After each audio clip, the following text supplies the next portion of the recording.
అంటే అసలు ఈ కూటమి ప్రభుత్వం వచ్చి సంవత్సరంన్నర అవుతుంది. గతంలో జగన్ గారు ఉన్నప్పుడు ఎలా ఉందంటారు? ఈ చంద్రబాబు వచ్చాక? జగన్ గారు ఉండేటప్పుడు అసలు అందరూ ఈ ఆంధ్రప్రదేశే కాదు, ఈ స్టేట్ మొత్తం చాలా సస్యశ్యామలంగా ఉంది. అలాగే ఎలా అంటే నేను దానికోసం 2 ఉదాహరణలు చెప్తాను. ఆరోగ్యశ్రీ ఒకటిచ్చారు. ఫీజు రింబర్స్మెంట్ ఒకటిచ్చారు. అలాగే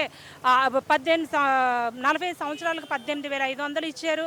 అలాగే అన్నీ ఒకటి కాదు, కుట్టు మిషన్ వాళ్ళకి, చాలామంది చర్చిలో ఉన్న ఫాదర్కి, చాలా ఎవరికి కూడా ఇది లేకున్నా అతను అలాగ చేసుకొని వెళ్ళిపోతే డబ్బులిచ్చి పాడు చేశాను. డబ్బులిచ్చి అందరినీ ఉద్ధరించాడు. అలాంటి ఆయన్ని వద్దనుకుంటే మనం ఏం చేయలేము.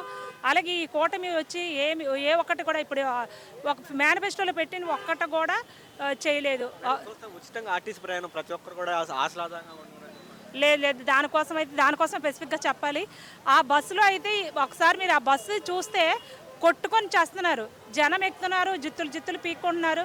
అది కూడా ఆధార్ లేకపోతే పంపిస్తాం, ఆధార్ ఉంటేనే, అది ఫోన్లో ఉంటే అవ్వదు, అది ఉంటే అవ్వదు, ఇది ఉంటే అవ్వదు. ఆ బస్సులో కూడా చాలా ఇబ్బందికరంగా ఉంది.